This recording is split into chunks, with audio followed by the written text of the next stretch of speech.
2020 tem sido um ano difícil para o bolso do brasileiro por causa da pandemia. Mas olha, os últimos anos também não foram fáceis, não.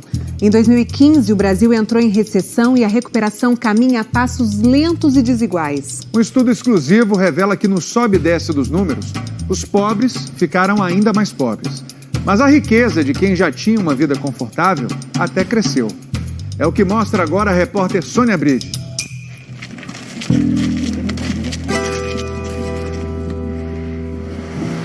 A vida nunca foi fácil para Cleomar.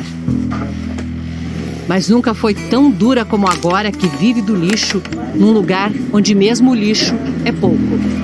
O único respiro de estabilidade na vida foram os anos em que ela teve emprego formal.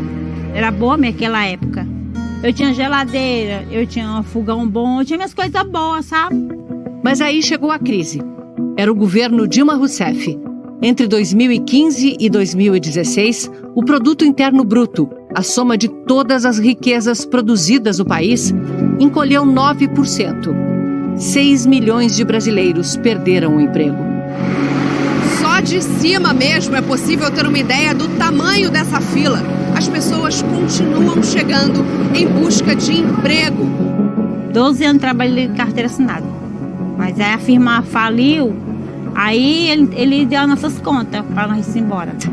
Era o fim de um período de ascensão social. O abismo entre ricos e pobres no Brasil sempre existiu e ficou maior durante a ditadura militar. Depois da Constituição de 88, começou a diminuir. A queda se acelerou mesmo nos anos 2000 e um novo fenômeno surgia.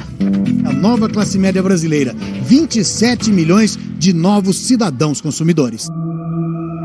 Mas em 2016, a desigualdade começou a subir de novo em consequência da crise. O resumo de tudo é que os anos de 2010 foram uma década perdida para o Brasil, mais uma. Né? Não só em termos macroeconômicos, mas também em termos do combate à pobreza e à desigualdade no Brasil. Pedro Ferreira é um dos autores do estudo que analisou a desigualdade brasileira entre 2012 e 2018. Com base na PNAD contínua, a pesquisa que o IBGE realiza entrevistando famílias a cada 3 meses.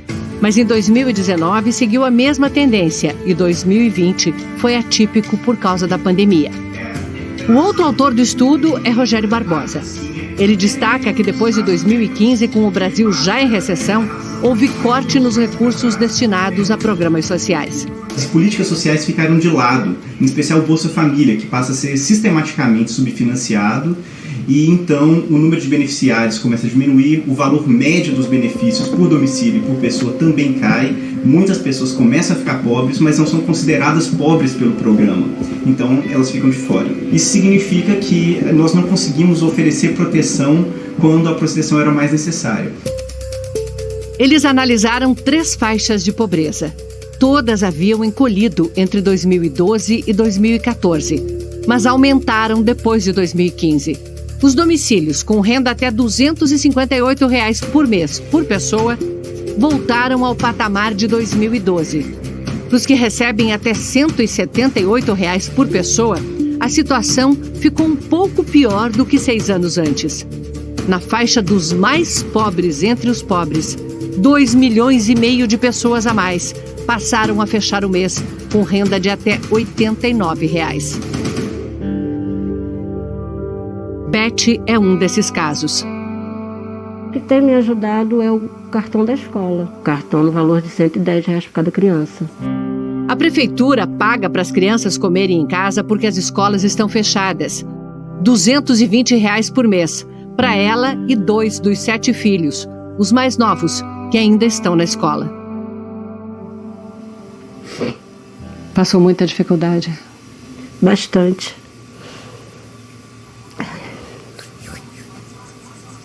Foi sempre assim? Não. Foi não. Há 10 anos atrás eu tinha uma vida que eu podia dar de tudo para meus filhos. Beth recebia o Bolsa Família, mas durante o pagamento do auxílio emergencial oferecido pelo governo federal este ano, seu cadastro foi cancelado. Ela já fez o recadastramento para voltar a receber. Muito difícil. Para quem estava acostumado a comer carré todos os dias, comer bife, e agora tem dia que a gente come uma pelanquinha. A crise atingiu os mais pobres, mas não só eles. Fui funcionária de uma empresa multinacional por quase 20 anos. Com curso superior e pós-graduação, Carla tinha um cargo de gerência. E aí veio a crise de 2015, abalou muitas empresas e aí diversos cortes aconteceram.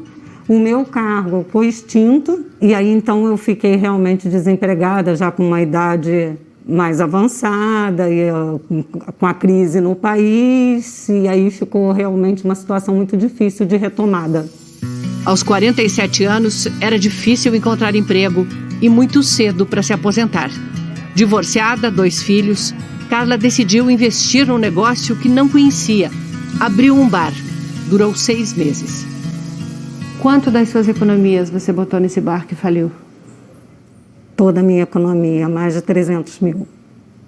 Tudo que você tinha? Tudo que guardado eu tinha. Guardado para velhice? Tudo que eu tinha. Ficou muito dura a situação depois disso tudo? Bastante.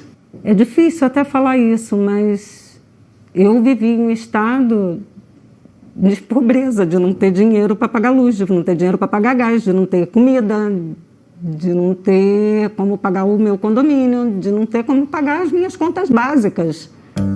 Na recessão, todo mundo perdeu renda, em média 3%. Mas a pouca recuperação foi desigual. 80% da renda recuperada ficou com os 5% mais ricos.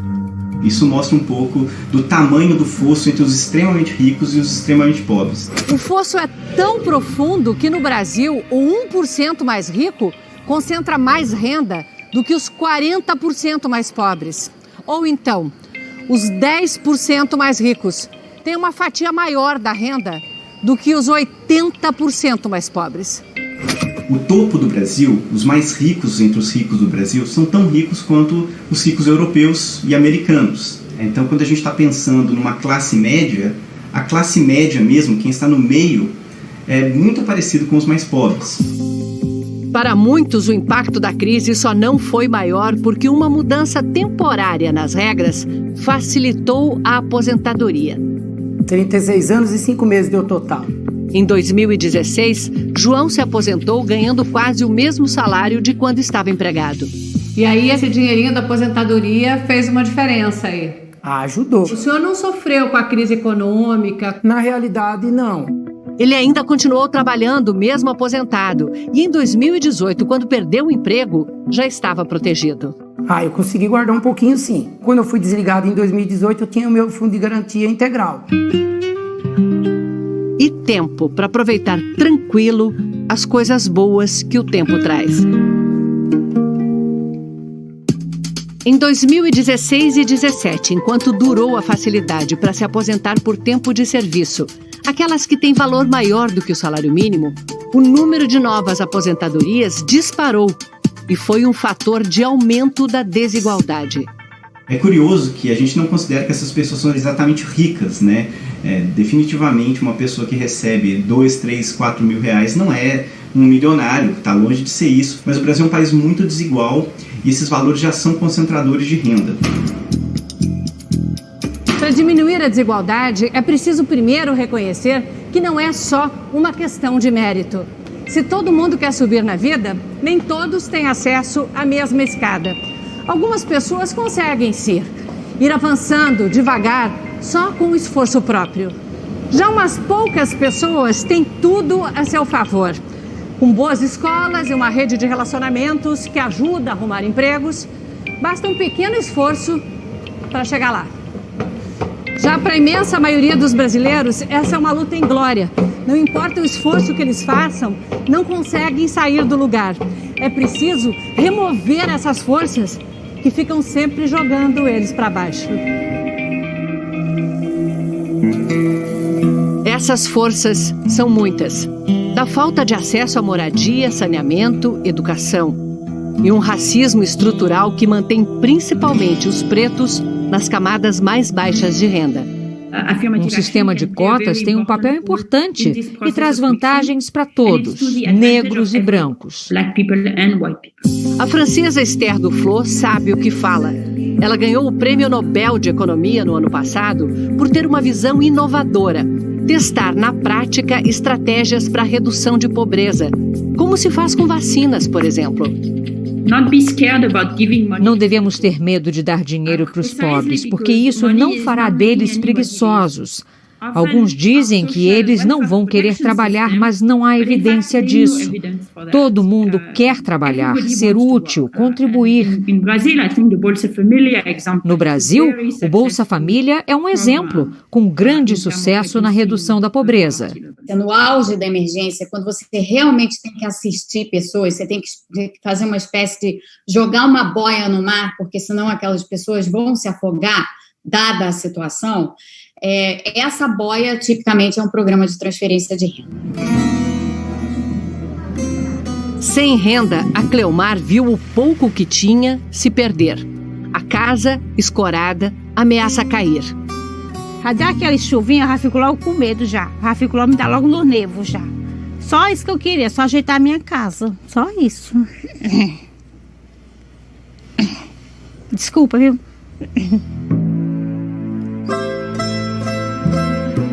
E agora tem um neto em casa. A mãe é a filha de 15 anos. Eu estudava em colégio particular, aí a minha mãe não pôde mais pagar e eu tive que ir para o público. Aí daí eu já não tive mais gosto de estudar, perdi o interesse. Criança e adolescente em idade escolar fora da escola são exceção no Brasil. Graças também ao Bolsa Família, que exige a matrícula dos filhos.